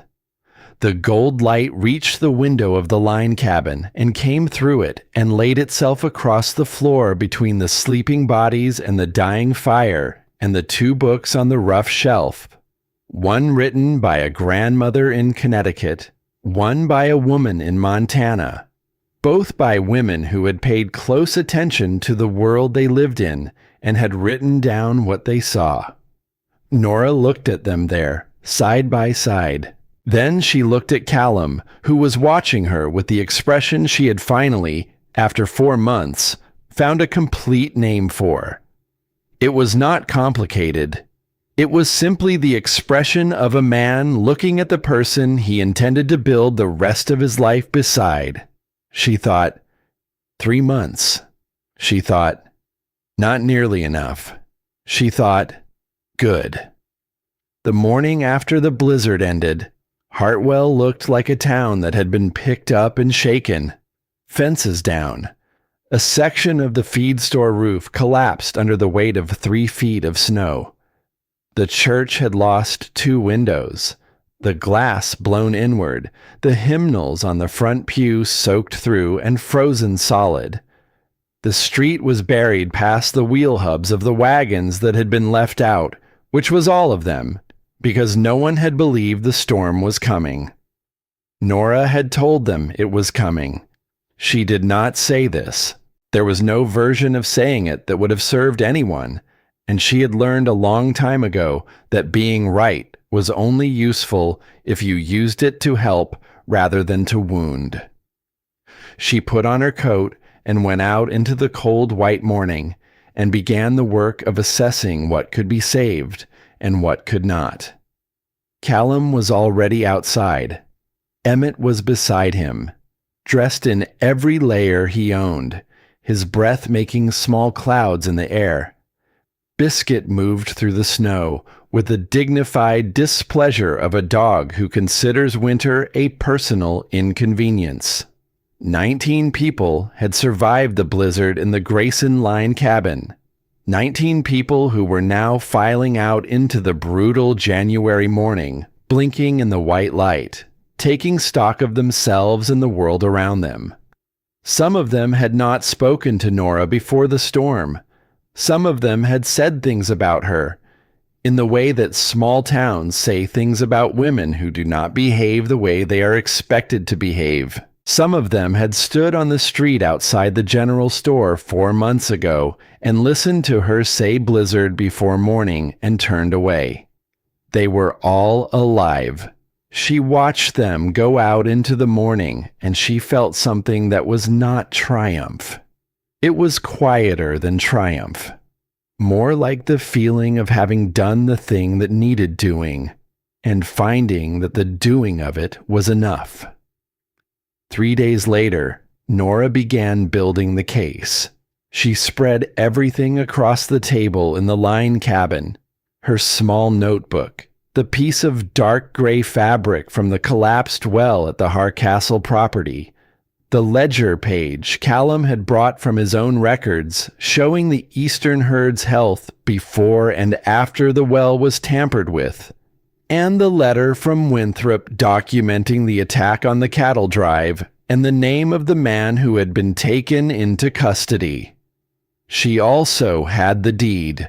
She had been carrying it in the inside pocket of her coat since the night Harlon Voss's lawyer had placed it in their hands. She took it out now and smoothed it flat on the table. The notary's name was printed clearly in the bottom left corner. Silas Pruitt, Notary Public, Hartwell County, Montana Territory. The date of signing, November 14th, 1882. Silas Pruitt had died on the 3rd of August, 1882, 11 weeks.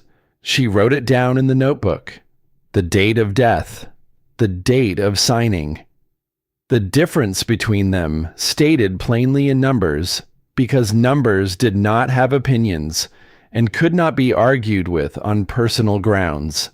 Then she pulled out the second document, an authentic notarized deed from the county records office in Billings, obtained through a letter she had written 3 weeks before the blizzard, on the reasonable assumption that the Voss deed would need to be challenged and that she should prepare before the crisis arrived rather than during it. She set the two documents side by side and examined the notary seals. The difference was small. A person not looking for it would not find it. But Nora had spent 12 years as a seamstress, and 12 years of seamstress work had trained her eye to the specific skill of finding the place where a copy diverges from its original, where the hand that reproduced something had worked from observation rather than from the thing itself, and had gotten almost everything right, and not quite everything. The third letter of county in the Voss deed seal was wrong. A slightly different angle on the second stroke. The kind of error made by someone copying a seal they had studied, not someone pressing the original stamp. She wrote that down too. Then she put on her coat and went to see Soren Brandt.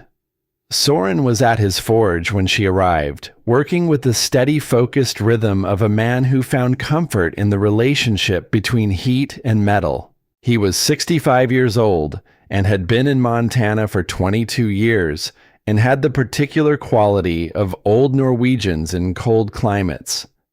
A solidity that was not stubbornness exactly, more like the quality of something that had been tested by conditions severe enough to break lesser materials and had simply not broken. He listened to everything she said without interrupting. When she finished, he set down his hammer and looked at the 2 seal impressions she had laid on his workbench. "The third letter," he said. "Yes." He looked at it for a long moment. "I've notarized documents myself. Before Pruitt took over. I still have the county stamp." He looked at her. "You'll need someone to testify to what they're looking at. I'll testify." "I'll need more than that," she said. "I know." He picked up his hammer again. "I'll speak to the others." The town meeting was held in the Hartwell Methodist Church on the 14th of January, 1883. The Reverend offered the space without being asked, which told Nora something about what the blizzard had done to the social arithmetic of the town. Half of Hartwell had spent 3 days in the Grayson line cabin. The other half had spent 3 days wondering if they were going to survive in their own homes. Both halves had emerged into the aftermath with the particular clarity that genuine danger produces. The temporary but real suspension of the ordinary smallness of things, replaced by a starker accounting of what actually mattered and who had actually helped. Caden Voss was in the 3rd row. He was 28 years old and had his father's eyes and not his father's patience, which made him more dangerous in some ways and less dangerous in others. He sat with his arms crossed and the studied composure of a young man who has been told the situation is under control. Nora stood at the front of the church with her evidence on the table beside her and did not use notes. She laid it out in order. The death certificate of Silas Pruitt, filed with Hartwell County on August 5th, 1882. The Voss deed, dated November 14th, 1882, bearing Pruitt's signature and seal. The mathematical fact of 11 weeks between those 2 dates. The discrepancy in the seal. She held both documents up and described precisely what she saw, in the plain language of someone describing something visible, not arguing a theory. The absence of any corresponding transaction in the Hartwell Savings Bank's own ledger for the date in question, confirmed in writing by the bank's own clerk, and confirmed additionally by the fact that Callum had paid his $300 loan in full on October 31st, 2 weeks before the supposed sale, meaning the bank had held no claim on the property when Voss made his alleged purchase. The piece of dark gray fabric recovered from the site of the deliberately collapsed well at the Hardcastle property.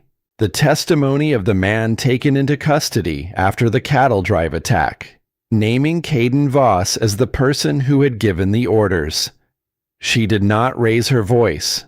She did not perform outrage. She simply described what was true, one fact at a time, in the order that made the truth most visible. When she finished, Caden Voss stood up. He was, she thought, his father's son in the ways that would not serve him. Harlon Voss was dangerous because he was patient. Caden was dangerous the way that young men with injured pride were dangerous, impulsively, without adequate planning, in ways that created evidence. "This is conjecture," he said. "A piece of fabric proves nothing. A difference in a seal impression that only this woman can apparently see." "Mr. Brandt can also see it," Nora said. "He notarized documents himself for 11 years before Mr. Pruitt took over. He will testify to what he observed."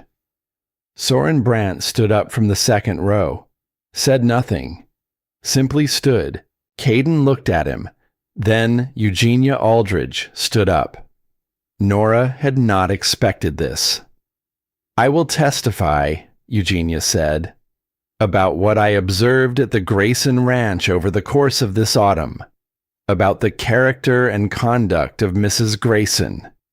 She paused in the way she always paused, deliberately, so that what followed would have the weight she intended it to have. "I did not think well of her when she arrived. I want that stated plainly, because it is the truth, and because it is the part of the truth that makes the rest of it mean something." She looked around the room. "I was wrong. I am old enough to say so without qualification." Then Winthrop stood. Then the family whose baby Emmett had helped warm in the corner of the line cabin during the worst night of the blizzard. Then the young man who had shouted at Nora on the street, the one who had said, "Go back to your burned house." He stood up last, and he did not look at her when he spoke, and what he said was simple and cost him something. "She told us the storm was coming. Every one of us heard her. I'm the one who yelled." He sat back down. 27 people in total.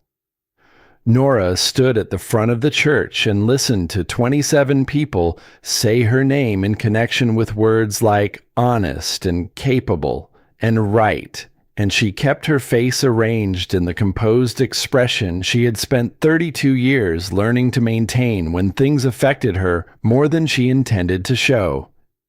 In the back of the church, Callum stood with his hat in his hands and watched her with the expression she had finally found a name for. The verdict took 2 hours. The deed was declared fraudulent. The title remained with Callum Grayson. Caden Voss was remanded to face charges related to the barn fires, the contaminated well, the attack on the cattle drive, the broader land acquisition scheme, which had absorbed 11 other small ranches in the valley over 3 years, was referred to the territorial court for further examination. When the judge read the last of it, the courtroom made the sound that rooms make when a great deal of held breath is released at once. But there was a thing Nora had prepared herself to do before she allowed herself to feel any of it. She found Edna Merritt after the hearing in the corridor outside the courtroom, standing against the wall with her hands folded in the careful way of a woman who has learned to take up as little space as possible. Franklin Merritt had sold his land to Harlon Voss 26 months ago, in the winter of 1880, when a bad season and a worse loan had left him without options. He had believed Voss's promise that the sale was temporary. Franklin Merritt had died the following March. His wife was living in 2 rooms above the hardware store on what remained of the sale money, which was almost nothing. The court could not give the Merritt land back. The transaction had been legal. Whatever Voss had promised verbally, he had promised nothing on paper. Nora pressed an envelope into Edna's hands. $40. The money she had set aside before paying the bank loan, carried in the back cover of the field book these past weeks, for exactly the kind of need she couldn't predict but had learned to anticipate. Edna looked at the envelope, then at Nora. "I don't need your pity," she said, not unkindly, just with the directness of a woman who had been on the receiving end of pity before, and knew the difference between that and something else. "It isn't pity," Nora said. "It's $40. Use it however is most useful." Edna looked at her for a moment longer. Then she put the envelope in her coat pocket. "Thank you," she said. There was no celebration after that. There was no version of this that felt like something to celebrate. Not entirely. Not with Franklin Merritt dead and his wife standing in a courthouse corridor and 11 other families who had lost land they would not get back. Justice had been done incompletely, as justice usually was. Nora had learned a long time ago not to confuse the partial with the whole. She was on the courthouse steps when Harlon Voss came.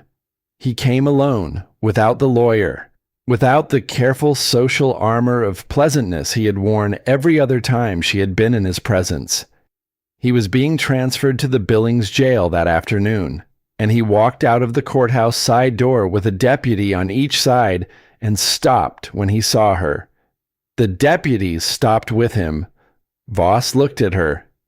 She had expected many things from this moment, in the months of not quite thinking about it that had accumulated since September. She had expected to feel more than she felt. She had expected something that resembled triumph or the satisfaction of an account settled. She felt neither. She felt tired in the way that you feel tired after a long, necessary piece of work has been completed. Not depleted, just finished. The particular exhaustion of someone who has carried something heavy for a long time and has now set it down. "You should have stayed in Philadelphia," Voss said. His voice was even, not angry. That was the thing about him that had always been true. He was not a man who expressed anger. He was a man who expressed conclusions. Nora looked at him. "You should have left honest men alone," she said. He held her gaze for a moment. Then something moved through his expression. Not regret, not remorse. Something closer to the look of a chess player who has lost a match and is already thinking about the next one. He turned and walked with the deputies toward the waiting wagon. She watched him go until he was gone. Then she turned and went back up the courthouse steps to find Callum.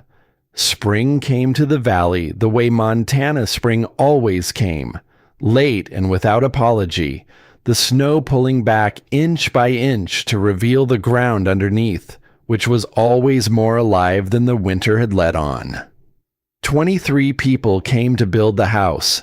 They came on a Saturday in early April with lumber and tools and the particular energy of a community doing the thing communities do when they have decided collectively that something matters.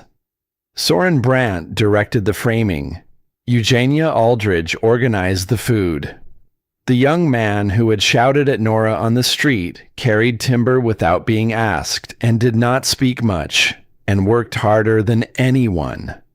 By Sunday evening, there was a house. It was not the same house. It was larger, because Callum had built the original alone and had built it for one person. And the dimensions of things had changed. The windows were larger. Nora had asked for larger windows, and Callum had built them without discussion, which was, she had come to understand, one of his primary languages. The kitchen was better arranged. There was a room with a door for Emmett, with a shelf for the books that had accumulated over the winter, and a hook on the wall for his coat. They placed 2 books on the kitchen shelf together, the Connecticut Field Remedies and Rosalind's diary, the 2 spines touching. Nora stood in the kitchen of the new house on the evening of the second day and looked at those 2 books and felt the specific weight of what they contained. One woman's 40 years of paying attention, and another woman's last hope for the man she loved. And she thought about chains of things, how knowledge moved from hand to hand across time, how the dead continued to be present in what they had left behind. I hope she is patient with him, whoever she is. Ross had written that 8 years before Nora ever stepped off a train in Billings. Had written it not knowing who she was writing it for. Had written it as a kind of gift to an unknown recipient, an act of trust in the future, in the possibility that the future might be kind to the person she loved, even after she was gone. Nora pressed her hand flat against the cover of the diary. Then she put the kettle on and called Emmett in for supper. The wedding was on a Tuesday. Not because Tuesday was significant, but because that was when Reverend Alcott had an hour free and the weather was clear, and neither Nora nor Callum saw any particular reason to wait for a more ceremonially appropriate day. Reverend Alcott, who had seen enough of human difficulty to understand that life did not arrange itself into proper ceremonies, opened his Bible and did not ask questions. The ceremony took 11 minutes. Emmett stood beside Callum in his best shirt, with his gray eyes solemn and his hair combed with unusual care. When the Reverend pronounced them married, Emmett exhaled the way a person exhales when something they have been holding their breath for has finally happened. Outside the church, Soren Brandt was waiting. He shook Callum's hand and then took Nora's hand in both of his, the rough, sure grip of a man who had spent 40 years working metal, and looked at her with the eyes of someone who had seen enough marriages to know which ones would hold. "Glad you stayed," he said. "So am I," she said. 3 weeks later, on the steps of the county courthouse in Billings, Emmett Grayson signed his name on a legal document for the first time. He wrote it slowly, with great care, pressing too hard on the pen the way people do when they are concentrating intensely on something that matters. His tongue was slightly visible at the corner of his mouth. When he finished, he lifted the pen and looked at what he had written. Emmett Grayson. He looked up at Callum, then at Nora, then back at the paper, with the expression of someone who has just understood something about the relationship between a name written down and a life made real. Vivian came in May. She came from Philadelphia on the same train line her sister had taken in September, and she stepped off the platform in Billings into a different season and a different world, and she knew it immediately. She looked at Nora, who had come with the wagon, who had a smear of garden dirt on her sleeve, and Biscuit sitting on the wagon bench as if he owned it. And she looked at the mountains, clear and enormous against the blue sky, and she said, "Oh." "What?" Nora said.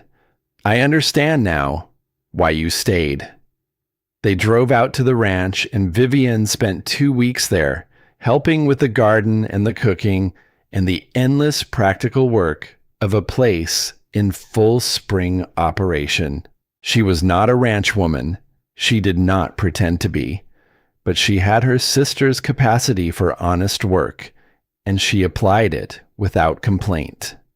On her last evening, they sat on the new porch in the long May light, the valley spread out below them, the mountains still carrying snow on their upper faces. Emmett was fishing at the creek with Callum. Biscuit lay between the two women with his chin on his paws, moving only his eyes. "Are you happy?" Vivian said. Nora thought about this seriously, because it was a serious question. "I am something past happy," she said. "Happy is what you feel when things are going well. This is something that doesn't depend on things going well." She watched the creek, where she could just make out Emmett's small figure in the evening light. "I chose this, every hard part of it, and I would choose it again." Vivian was quiet for a moment. "I'm sorry," she said, "for not coming myself." "Vivian, I know you've said it doesn't need apologizing for, but I need to say it once, clearly." She looked at her sister. "You gave yourself up so I could choose love. I want you to know I know what that cost." Nora looked at her. At this woman she had known her whole life, who had been the person Nora had arranged her life around for so many years, making room, giving ground, doing the necessary things so that Vivian had space to do the wanted things. "You gave me my life," Nora said, "by not coming. You gave me the chance to choose it for myself." She looked back at the creek. "I cannot be sorry about that, and I don't want you to be either." 15 years later, in the spring of 1898, a young man named Emmett Grayson opened a law office on the second floor of a building on the main street of Billings, Montana. The sign on the door said, "E. Grayson, Esquire, Land Disputes and Family Matters."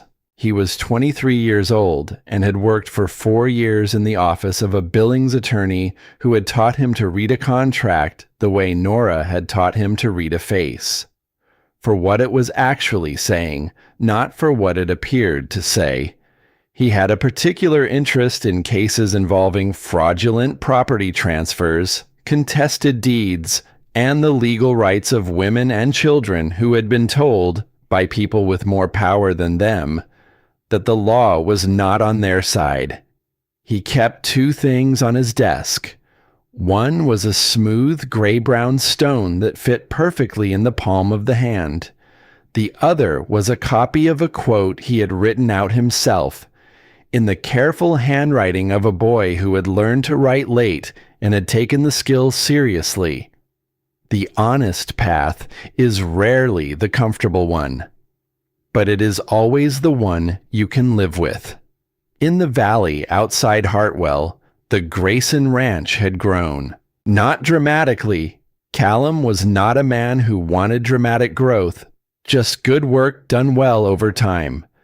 There were 40 head of cattle now instead of 12. The kitchen garden produced more than the family could eat. The cold frame her grandmother's book had described was now 2 cold frames, and Nora had taught 3 other women in the valley how to build them. Rosalind, named for her father's first wife, in the full knowledge of what that name carried and why it was worth carrying, was 18 years old, and had her mother's eyes and her father's silences, and an appetite for the Connecticut field remedies that suggested she would add her own chapters to it in time. Biscuit died on a September afternoon in 1901 in the sun outside the kitchen door, with his chin on his paws and his breathing slow and easy.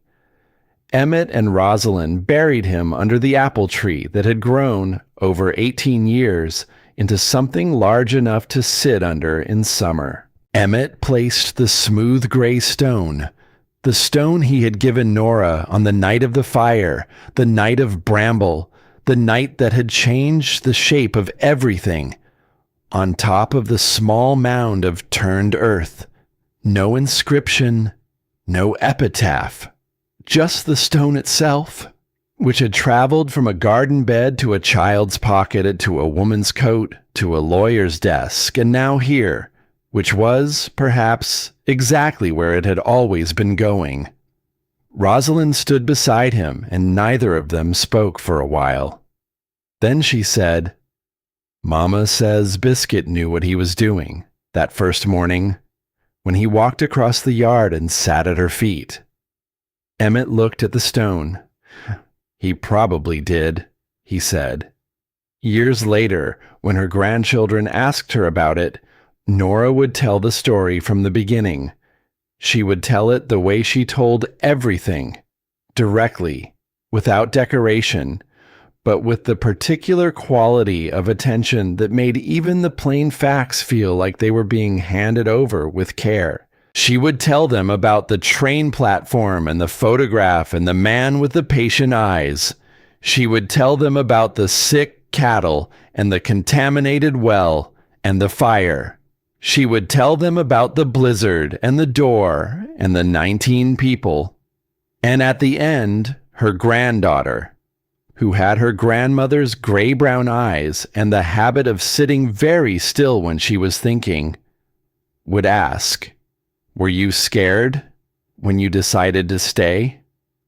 Nora would look out at the valley, which she had looked at nearly every day for more than 30 years, and which still had the quality it had always had, patient and enormous, and completely indifferent to whether you were ready for what it was about to ask of you. "I was terrified," she said, "every single day of that first winter. I didn't know if we would make it. I didn't know if I was strong enough." She paused.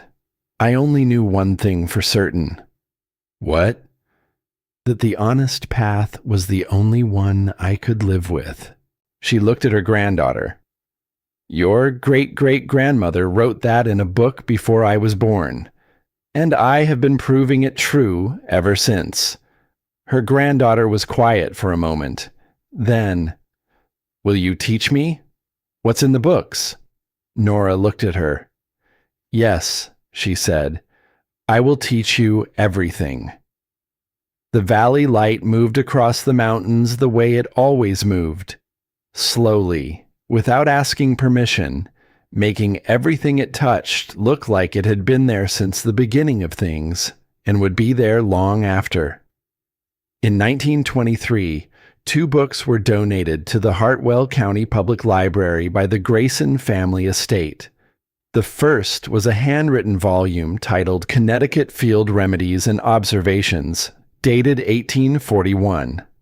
The second was a small leather-bound journal with no title, the cover slightly heat-warped, the handwriting inside round and deliberate and very clear.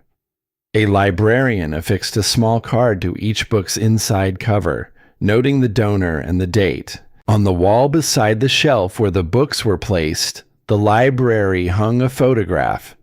A woman in her 70s, sitting on a porch, looking at something outside the frame of the picture. Her hands were in her lap.